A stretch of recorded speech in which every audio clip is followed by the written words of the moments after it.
Good evening, ladies and gentlemen. My name is Ivan Mariels. I'm the Dean of Engineering here at the University of Melbourne, and it's a real pleasure to welcome you here to the last Dean's Lecture of the year.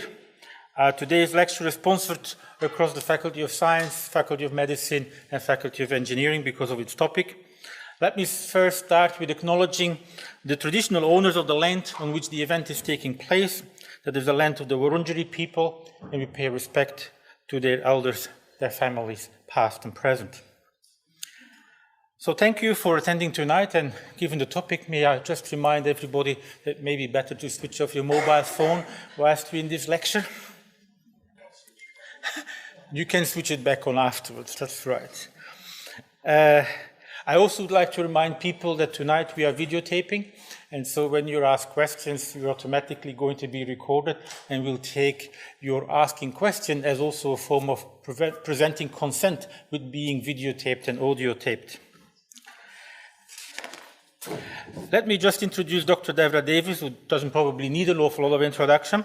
But Dr. Devra Davis is a visiting professor of medicine at the Hebrew University, Hadassah Medical School, and also in Turkey at the Ondokus Mayıs University.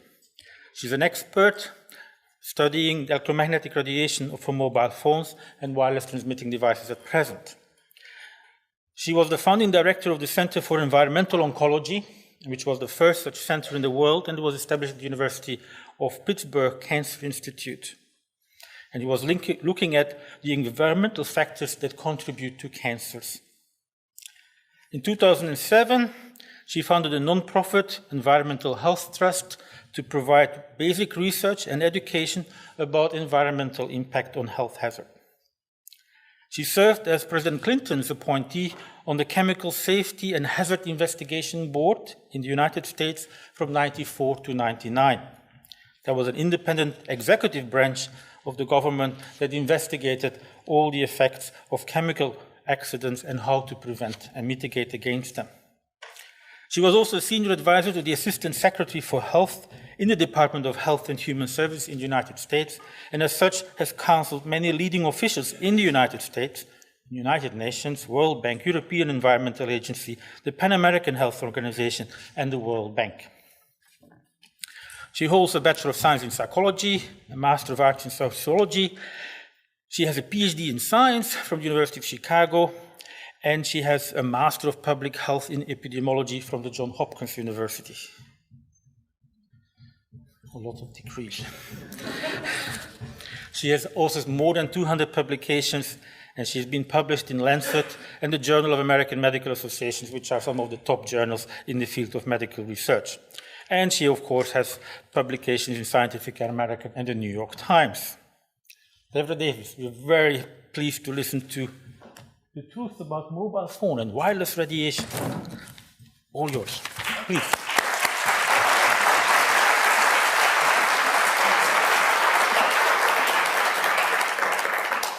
Thank you very much, Dean Mariels. I'm honored to be here. It's a privilege to see so many of you.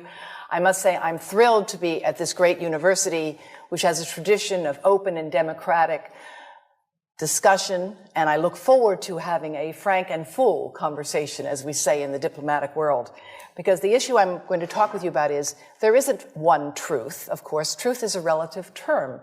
At one point, the truth was the world was flat.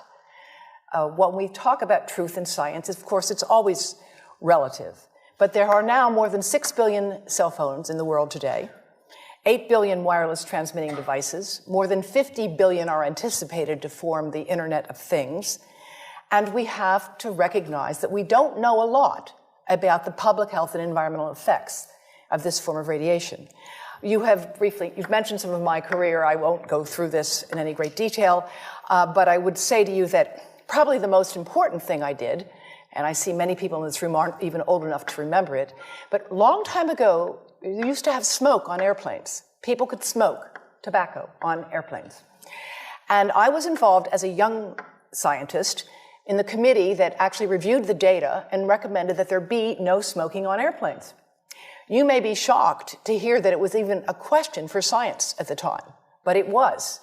And when I look at what we know now about mobile phone radiation, I see some very interesting similarities, because there were a lot of questions that were raised about the safety of tobacco on airplanes. And they were, in fact, legitimate questions, things we did not know.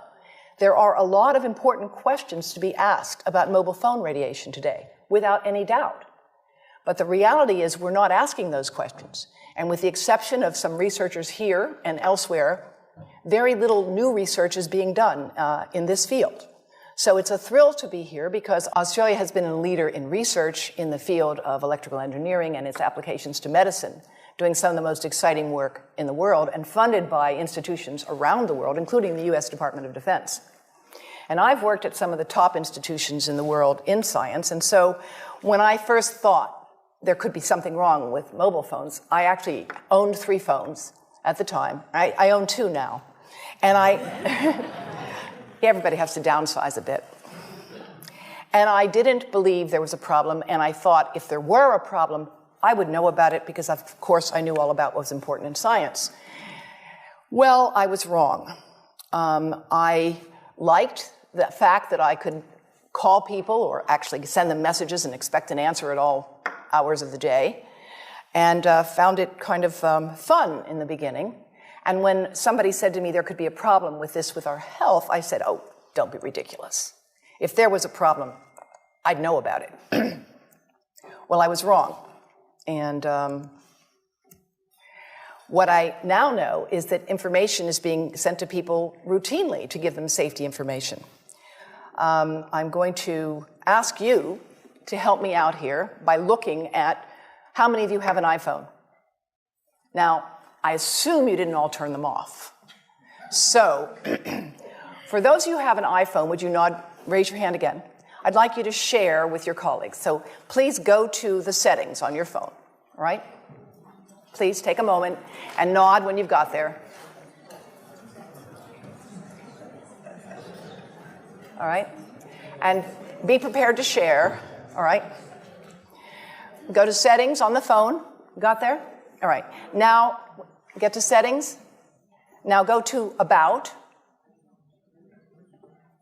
I'm sorry, you have to go to general first. There's a mistake here. You have to go to general. All right? Under general, under settings. Then go to about, which is at the top. You got there? About? Yes? Okay. Now you have to scroll all the way down to something you don't normally see, called legal. You got to legal? All right. Now click on RF exposure. Now you can read it later, but it's basically telling you that you need to know that you cannot keep the phone directly next to your body without exceeding the as-tested exposure guidelines. And by the way, the iPhone does it. I happen to know how to find it on the iPhone. I'm just learning the Android system myself. But all smartphones come with some information that basically says, don't keep the phone in your pocket or you will exceed the as-tested exposure guidelines. Now, how many of you knew that before today? Well, this is a very well-informed audience relative to others. I want to thank Telstra because they actually are now giving people this information. And by the way, they're one of the first telecom companies in the world to do this. So I actually think it's a good thing. They're sending this message. How many of you have seen it? How many of you have actually looked at what it said? Well, here's what it says. This is what it says. And like most of you, I found messages like this annoying, but the reality is Telstra is telling you to use a hands-free device to keep a mobile phone away from the head and body to reduce mobile phone exposure. So that's a good thing. But on the other hand, I think that we all need to do better to give people information so that you have knowledge about how to reduce exposure. And I'm going to explain to you why we need to reduce exposure. Let's go back to almost 20 years ago when standards for cell phones were first set up. At that time, it was believed that the only thing you had to worry about was avoiding heat. That was the only effect you had to be concerned about. And so they employed the head of a very large person, a 220-pound male, who was at the top 98th percentile of military recruits in 1989 in the United States. And they set the standards to avoid heating up that fellow's brain after a 6-minute phone call. Now, there's probably 1 or 2 people in this room with a head that size. But the rest of you, like most of the world, have much smaller heads and relatively smaller bodies. And this standard, which is very much out of date, doesn't take into account the fact that people the size of these two bright young people here in the front row are using these devices today with no thought that maybe they're getting exposed to levels of radiation that have not been evaluated for their safety in young developing brains. Now, the electromagnetic spectrum, this is information from ARPANSA, actually goes all the way from the invisible to the visible, ionizing radiation, gamma rays, X-rays over here, and light here. This is from ARPANSA. You will see here they say FM radio, microwave oven, radiant heat. Of course, microwave oven actually happens to be of the same frequency as the cell phone, the mobile phone. The mobile phone and the microwave oven use a very similar frequency. The difference between them is power. The power of the microwave oven is 1,000 watts. And of course, that's power that can heat up a cup of water in maybe 60 seconds. The microwave oven, the mobile phone, the cordless phone, the Wi-Fi monitor, the baby monitor, they all use the same frequency. They differ in power. They also differ because mobile phones and Wi-Fi devices emit pulsed microwave radiation. It's the pulse, not the power, that appears to be biologically most important. The pulse that is erratic and irregular, like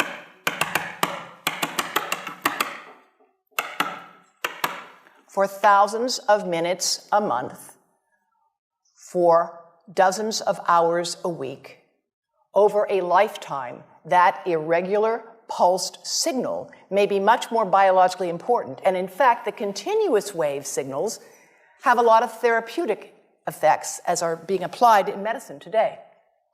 This visualization from my colleague at the University of Athens shows you the variation in frequency, in amplitude, in pulse. All of these variables influence the properties a signal have and how it can affect a biological system. This is just to show you what happens in a 4-second mobile phone call. This is power density indicated here.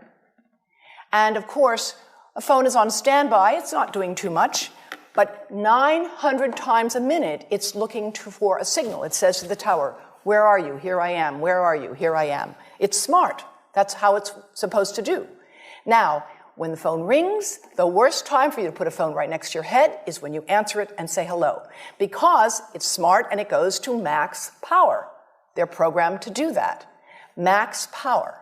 Now, it's going to go to max power, you're going to listen, and then it will go up and down and up and down. And again, it's that variation, it's the delta, it's the cumulative integrative dose under the curve over a lifetime of exposure that looks to be biologically important. Now, exposure is a kind of funny thing.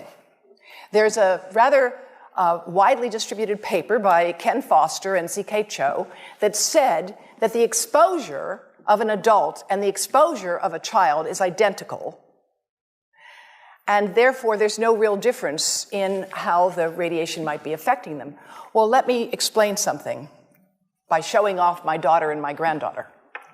My granddaughter is a very light-skinned, red-haired, blue-eyed child. Her skin is very sensitive. My daughter is darker-haired like I am. If they have sunscreen on, they still will get a different dose of ultraviolet light, even though they have the same exposure. Because the exposure may be uniform, but the amount they will absorb differs because the properties of the skin, the property of the eye, the thinness of the skin, and a number of other variables. And those same things are relevant when it comes to thinking about cell phone radiation. Now, way back in the dark ages, when the standards were developed, two-dimensional modeling showed that children and smaller adults might absorb more radiation than larger adults. And this was scalar modeling that has now been superseded, done by Om Gandhi in 1996. Interestingly, and this is why I'm really delighted to be here, Dean. When he did this work in 1996, he was working with support from Motorola and the Department of Defense. And after he published this, he lost all his funding. That's why I'm really happy when you told me that Australia is not America. Because I think you have an opportunity to do something here in this great country. You have a tradition of independence in science and in this country that we do not have, unfortunately, on this issue in the United States. So Professor Gandhi, with whom I'm collaborating now, updated his work in 2002, here showing you that a smaller adult head here, you see the amount of exposure is quite similar, but because the head is smaller, it will absorb proportionally more. More recently, we have been working with colleagues at Porto Alegre with Environmental Health Trust, and we have developed three-dimensional modeling with anatomically based models using MRI to create the models with 1 millimeter voxels. And what we have done is to show the difference in radiation dose in heads of different ages and sizes. And I'll just show you one example here, coming from our colleagues at the Swiss National Institute of Technology, the ITIS, which have produced some of the most brilliant work in the world in this field. And they have shown here, of course, that there is going to be greater exposure, absorption into a younger head versus an older head. This is another item from their website of target tissue dose for the infant with using a system called the virtual family. Is there anyone here who's worked on the virtual family? All right. It's a really powerful and very sophisticated system that is used today to set standards for medical devices and surgical procedures, but it's not used for mobile phone standards. I find that odd. And I want to show you an example of some of the work that we are doing now that I'm releasing here for the first time. And this is a modeled microwave radiation dose of a 6-year-old with greater levels to the frontal and temporal lobes, eyes and cheek. And watch this here. Now, yellow, white, and red are the hottest, all right? And if you look carefully, you will see it's going into the eye, the nose. Do it again, just so you'll get to see it. And partly into the brainstem. Now, that's just showing you that there's going to be some exposure into that area of a young head. It doesn't tell you that there's any biological effect, right? Now, the next slide is going to show you something that might be of interest to students and faculty here. And that has to do with exposure to the reproductive organs. We call them the gonads. I think you say the testicles, and bone marrow. And look here at the radiation as it gets into the groin area. And that's just from having a mobile phone modeled into the pocket.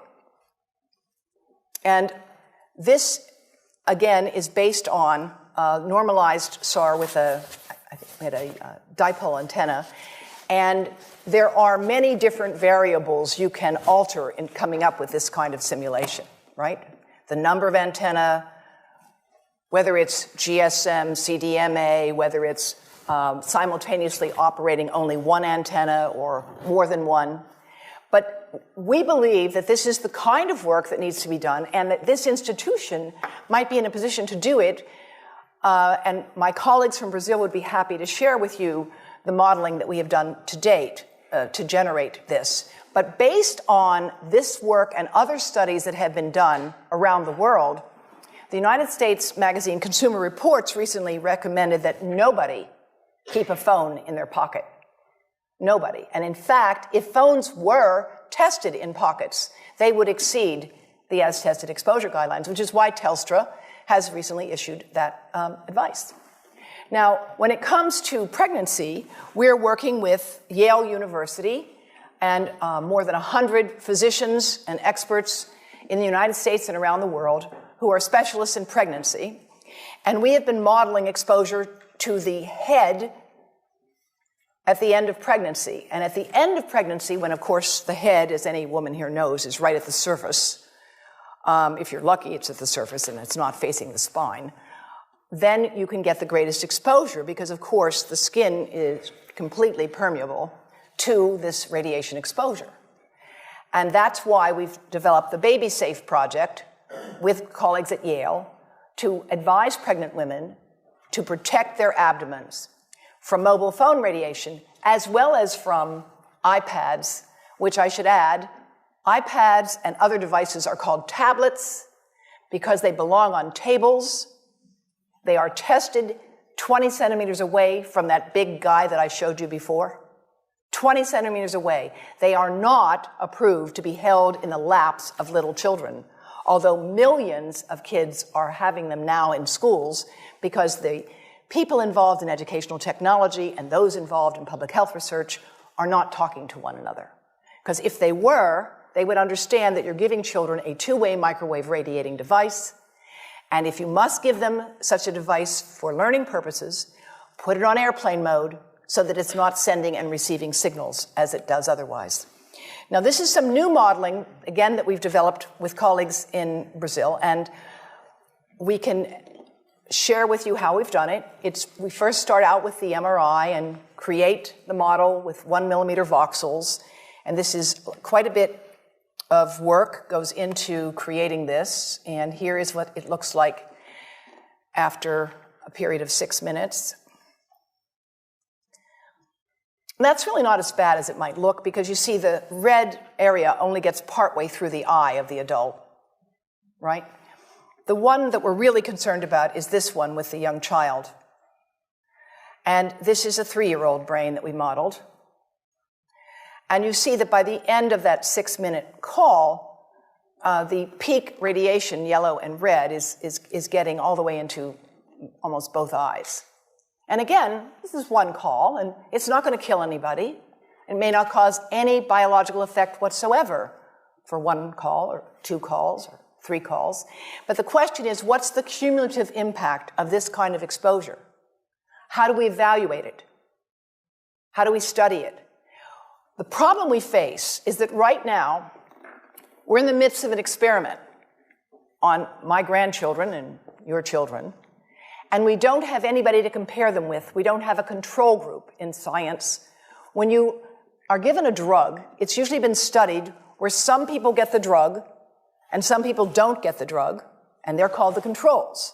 And then you see whether or not those who got the drug are healthier than those who did not.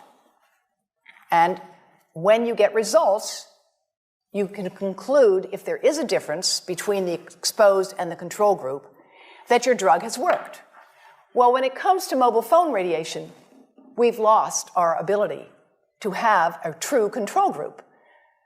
Even now with young children, more than half of young children today have access to these devices. And I read this morning in The Age that something like 13% of children age 2 can order their own apps. I mean, I find it hard to imagine how a parent would give a child age 2 a device which was allowing them to order their own app. So, where are we with respect to research on infants, toddlers, and young children and pregnancy? Well, there's almost no research underway, which again is why I'm delighted to be here to talk with you about what could be developed. Believe it or not, this is the iPotty. Now, this is not a joke. I have actually talked to grandmothers, I'm one of them. My grandchildren did not have an iPotty, I promise you. Their father sometimes acts like he did. A lot of people today take devices into the bathroom all the time, but there are actually young children who will not go to the potty without their iPad. Does anybody know anybody like that? Any kids? Yes. Is that amazing? And nobody's even thinking about this as what it might mean for radiation exposure. And Parent Magazine called the iPad the best babysitter. I mean, if you need an iPad for a babysitter, you need to rethink having children. I understand giving cranky children something to distract them on a long car trip. But please, put it on airplane mode. Don't think that you're doing something good for your child if you hand them a device and it's a two-way microwave radio.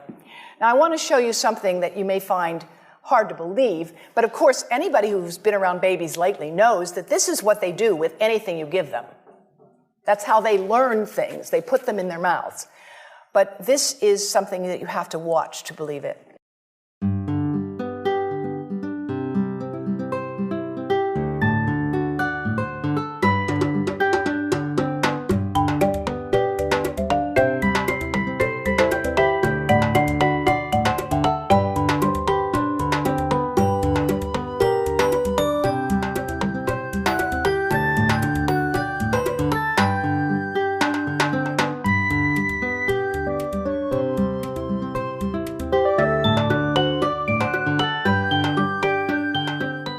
NATO may be familiar to some of you, and NATO for years has supported research on radar.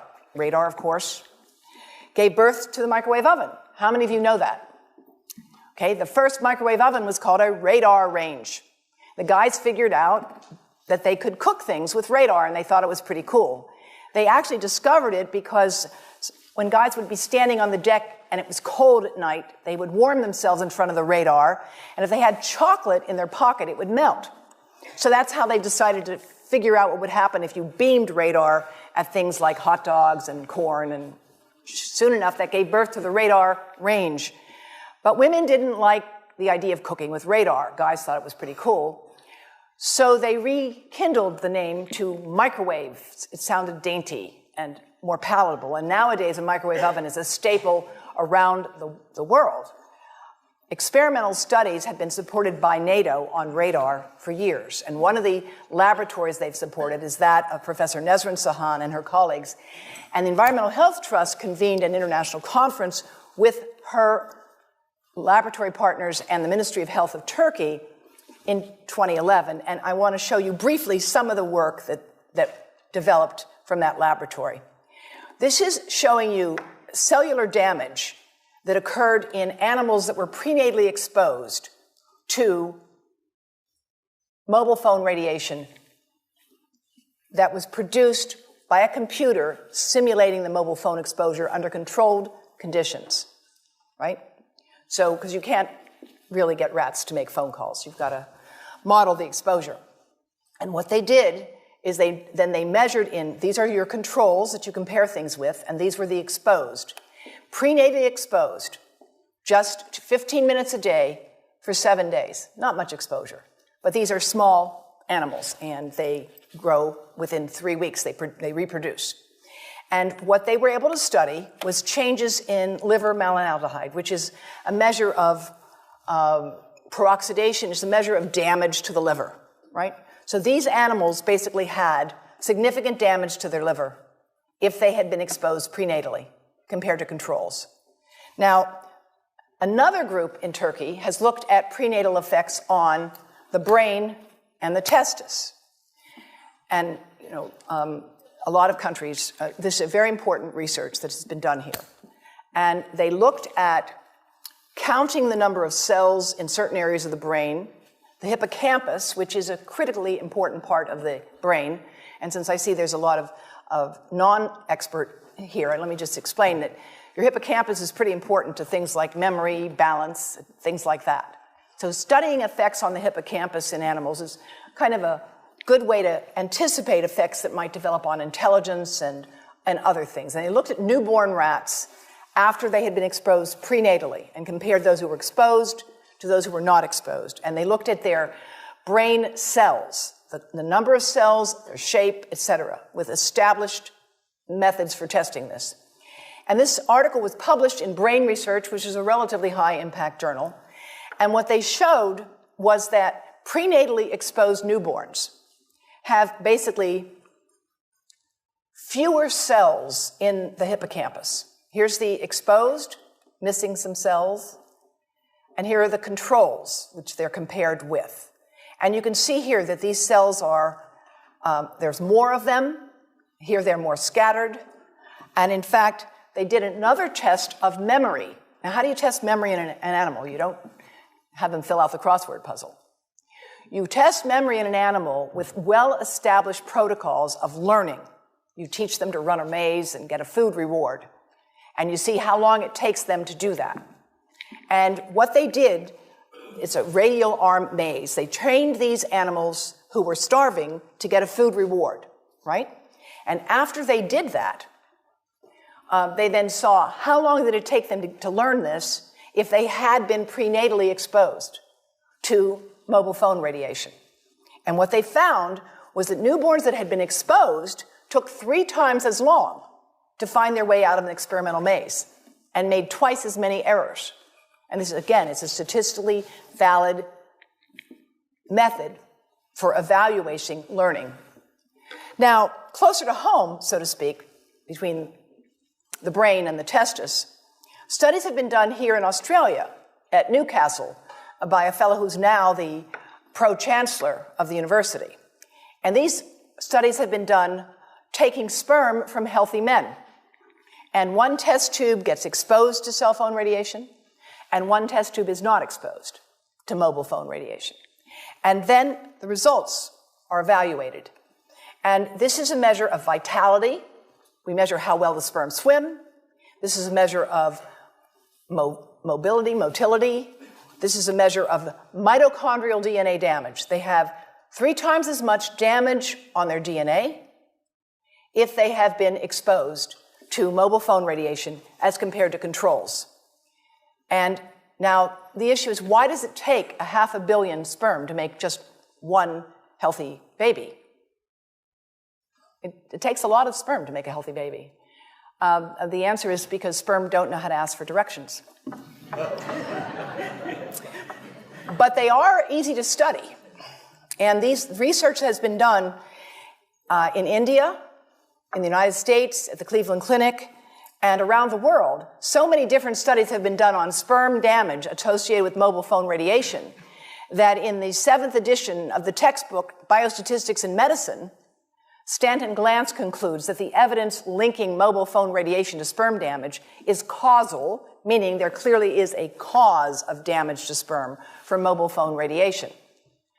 Now, we have a lot of uncertainties in this field. The truth is, we have a lot of uncertainties, but not about sperm. There, the evidence has become rather strong, and it's become clear, so clear that the Indian government has issued warnings about this, that clinics that deal with reproductive problems are routinely advising young men to get those phones out of their pockets, recognizing that this is a hidden hazard to healthy reproduction. This is the data from the Cleveland Clinic showing that men who keep cell phones in their pockets the longest have the lowest sperm count. And again, there are many other studies with similar results. So we can debate legitimately the question of brain cancer, and I would welcome an open and honest debate about that question. But when it comes to issues like this, there really is not much to debate.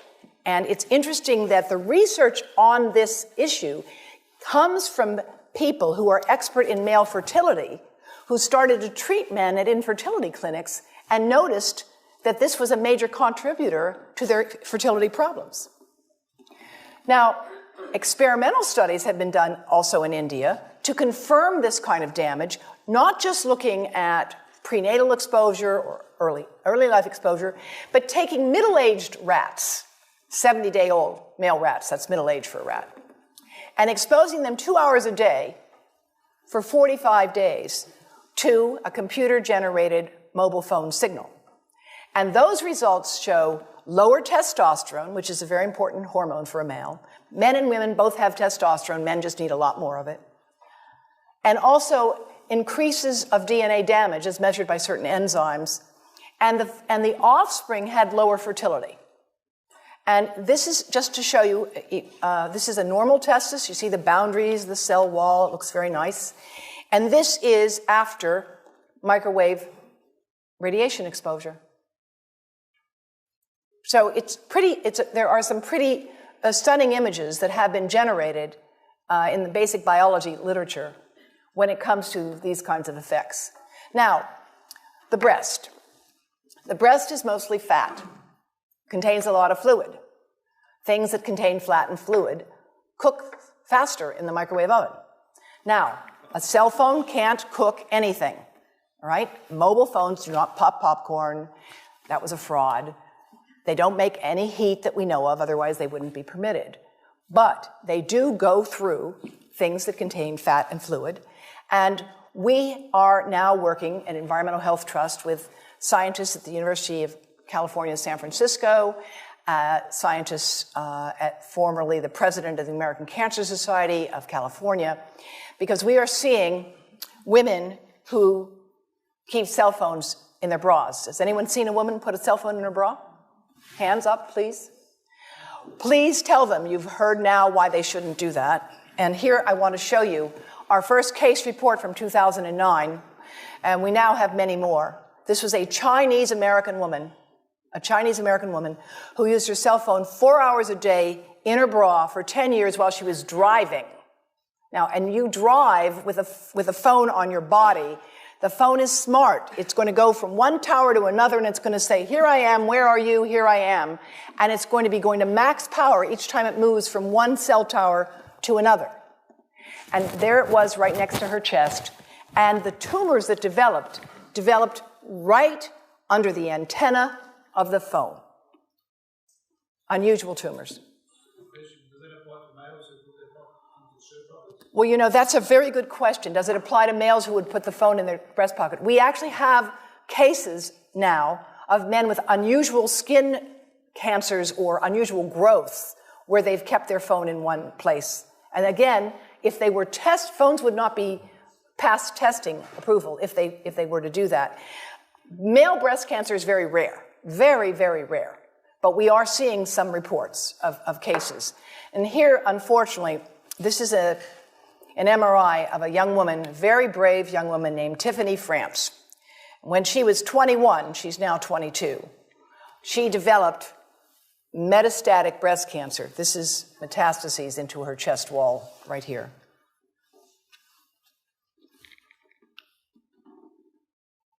And this outlined the phone. And it was subcutaneous, so it's like right under the surface of the skin. It was not deep within the breast. Most breast cancer occurs in women over 50. It occurs in the upper outer quadrant. These tumors occurred right under the antenna of the phone. And now we have 38 of them. Not a single one of them has a family history. None of them has inherited the defects that we know increase the risk of breast cancer.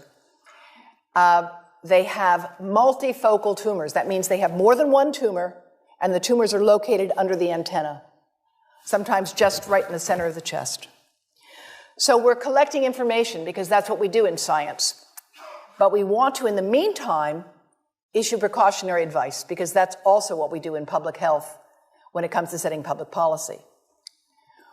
When it comes to further work on the prenatal impacts, my colleagues at Yale University have taken mice, exposed them to mobile phone radiation, and they have found significant effects on those mice's behavior as adults, all right?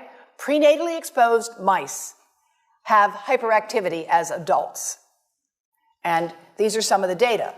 They have worse memory, they're more hyperactive, they have more anxiety, but they don't have much fear. It's kind of interesting. And because of that, that is why we've developed the Baby Safe Project, working with colleagues at Yale University and around the world.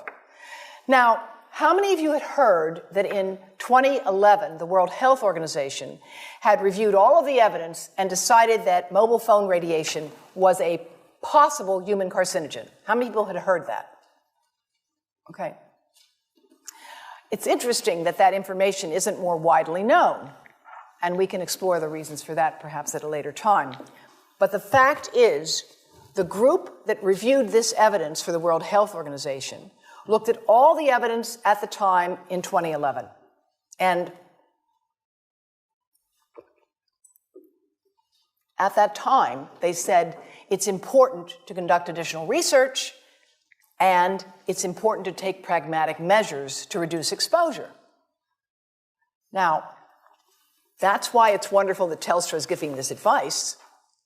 But we are not conducting additional research. And in fact, the World Health Organization itself is no longer conducting a leading study on brain cancer and mobile phones. Environmental Health Trust, the organization that I head, published an article in 2013 saying that we think that mobile phone radiation is a probable human carcinogen. And I want to show you briefly the reasons why we reached that conclusion. These are studies published since the World Health Organization IARC review in 2011. So these are newer studies. Here, Hardell from Sweden and Serenat from France. And what these are showing you is that the relative risk of developing brain cancer with more than 1,640 hours of lifetime use of a phone is almost 3 times higher compared to people who did not use mobile phones. Now I know this seems like very confusing. These numbers don't make a lot of sense to many of you, but really the way you get these numbers is it's like waiting for the grass to grow. You study people who have brain cancer and you compare them with people who don't have brain cancer, but they're otherwise similar. They're your controls, and you compare the people with brain cancer to those who don't have the disease, and you ask, well, do you remember whether you talked on the phone? It's not a very precise science. Actually, there's a lot of problems with what are called exposure misclassification. It biases you toward the null hypothesis. The reality is, it's a very poor way of doing research, but we don't have an alternative at this point. And what we need to do is to get the cooperation of telecom industry to get billing records. So we actually have real data instead of asking people to remember how much they use their phone. That's something that, again, you might be able to do in Australia, but I can tell you we can't do it in the United States, that's for sure. In France, they were able to do it a little bit better, and they were able to get these data here. And interestingly, if people started to use phones regularly before age 20, as most of the world is doing now, there was 4 to 8 times more brain cancer after they had passed 10 years. So now, why is there no increase in brain cancer that we can find in the general population today? Because there is not. And after all, if mobile phones really are important, why don't we have an epidemic today? Well, let me tell you why. First of all, brain cancer takes a long time to develop. How do we know that? We know that because when the bombs fell at the end of World War II, there was no increase in brain cancer in the survivors who had been studied. No increase at all. Until 40 years had passed. It took 40 years for an increase in brain cancer to show up in that highly exposed population. Now think about this. Today, the number of people using cell phones today and using them heavily today is very different than it was even 5 years ago, even 3 years ago. Now you're being encouraged to have unlimited talk and text, right? You didn't have unlimited talk and text 5 years ago or 10 years ago. So the uses and the users of phones are changing radically.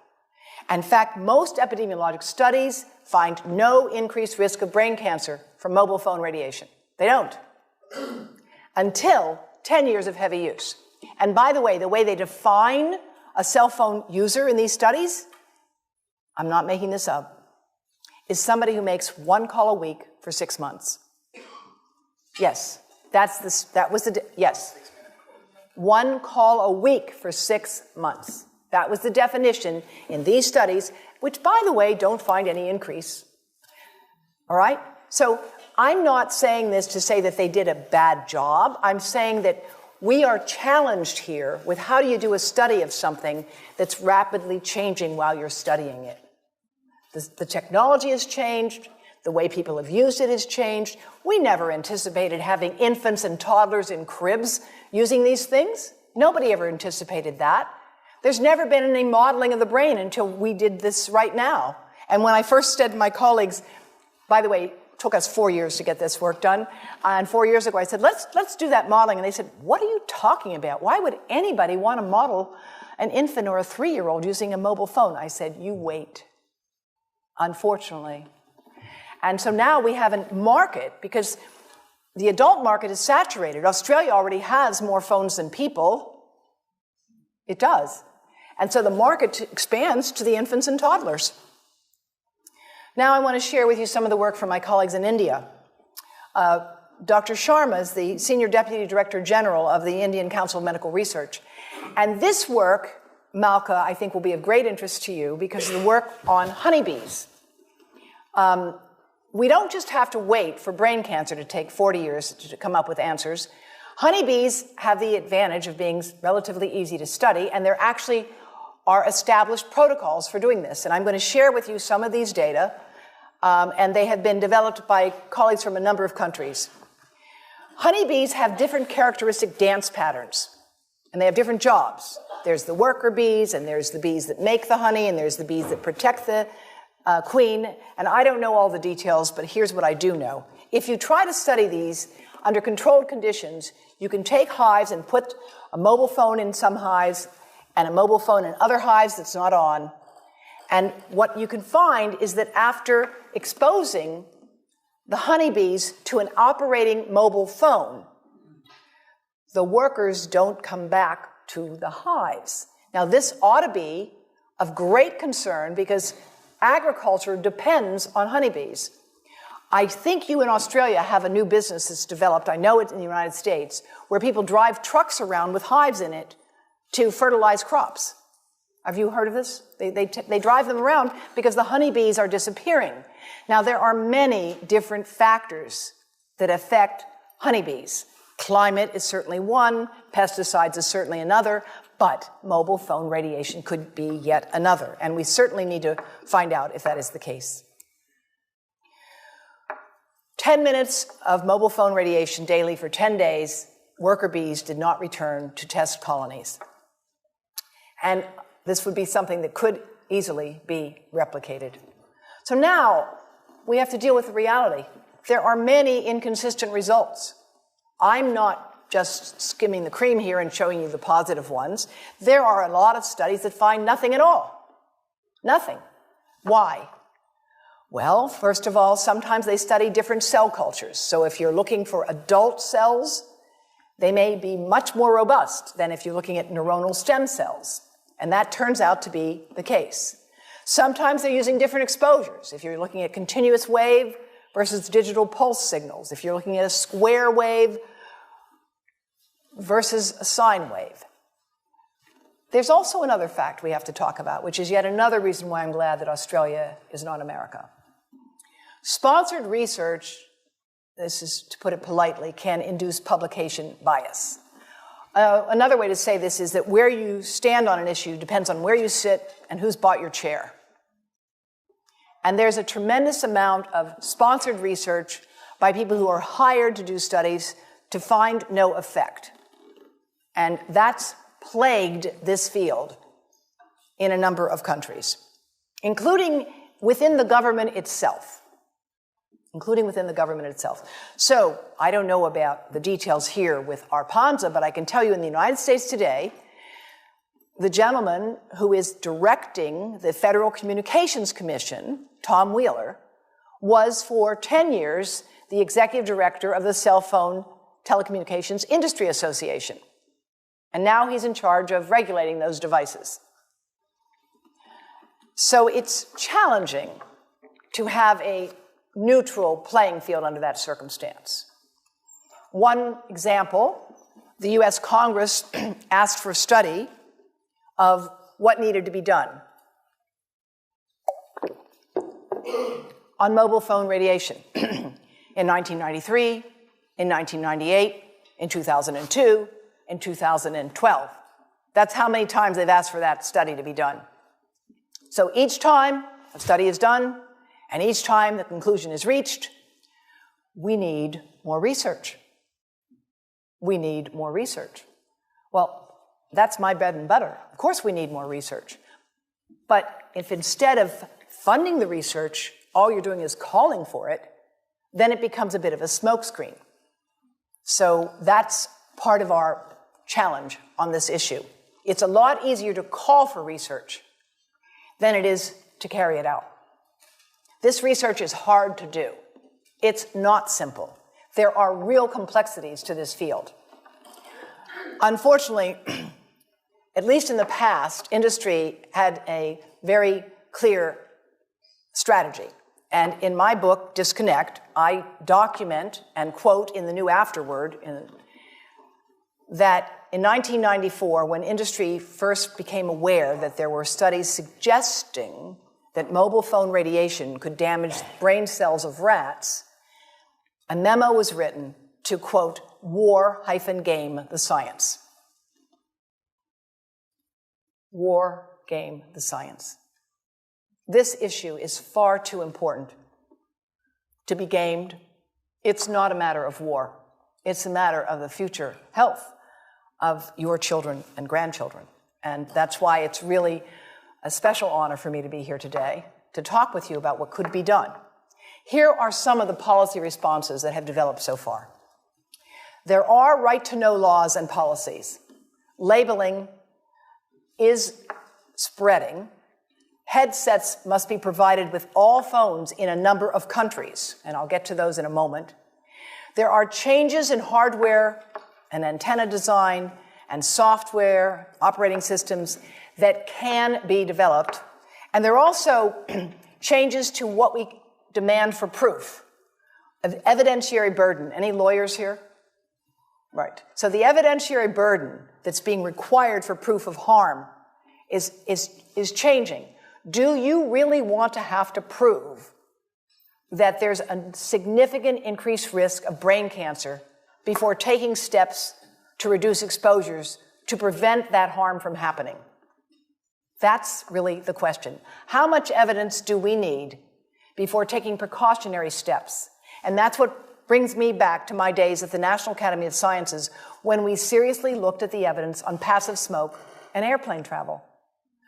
We only finally took steps to act when it became clear that children of smokers were hospitalized more often. That was the evidence that we had to have. And I would suggest that at this point, we should be able to do better as a civilization. We start with, we need standardized ways to evaluate things. There is no standardized metric. That's something you could develop, at this school in particular. One of the other things that can be done, which our colleagues in India are doing, is to create cross-sectional surveys. In this room right now, you could divide this room up into people who are high, medium, and low cell phone users. There's probably nobody who doesn't have a phone or who will admit to it right now. But if you did look at people cross-sectionally and you looked at their memory and their reaction time and their reproductive health, you would learn a lot from that. And they are doing that now in India, and we'll talk some more about that in my conversations I'll have with some of the faculty later on. In the meantime, some schools are promoting wired school programs with shared banks of computers. And public educational efforts are really proceeding to let people know you shouldn't have to find that information buried inside your phone. I mean, come on. That's not fair. Parents, teachers, and health professionals should be informed, and they in turn can work with students to make sure people are using technology in as safe a way as possible. Now, here's some of the other policies that have been developed. In France, there's a ban on advertising to young children, under age 12, by the way. All cell phones have to be sold with earpieces. There has to be labeling of the specific absorption rate on phones, and there's got to be warnings. In India, they've lowered their tower limits to 1/10 that of the international standards, and they have official guidelines for cell phone use, using headsets and speakerphones. The Supreme Court in India has actually ordered a number of towers to be torn down. But it's a very tough battle to have to fight. Rather than having to get a tower torn down, there ought to be siting rules and policies that make sense. And in many countries, there are no real sensible siting policies. Israel, which is a country that has a lot of important issues to deal with right now, has a National Institute on non-ionizing radiation. They say no Wi-Fi in kindergarten.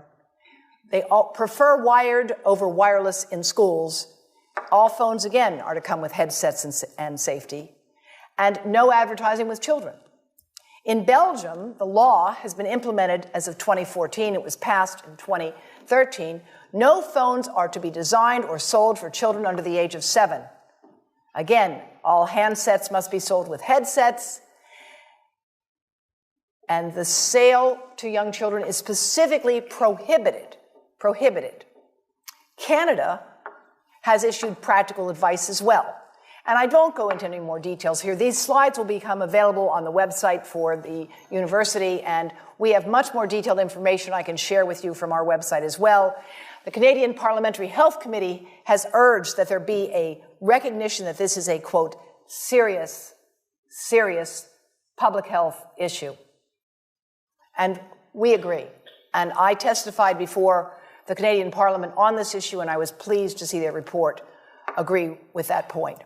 Now, in the United States, a U.S. District Court has recently ruled that even if there is a reasonable possibility that cell phone radiation is carcinogenic, the time for action in the public health and regulatory sectors is upon us. And I think that that is a very important idea that we should all be aware of. Let's not debate the kinds of evidence we have now about brain cancer. I agree. That evidence can be debated. But we have enough evidence of damage, and these other countries have taken steps now. They can't all be dismissed. Berkeley, California has unanimously passed the cell phone right to know law. It's called an ordinance, requiring notification that if you carry your phone in your pants or shirt pocket or tucked into a bra when the phone is on, you may exceed the federal guidelines for exposure to RF radiation.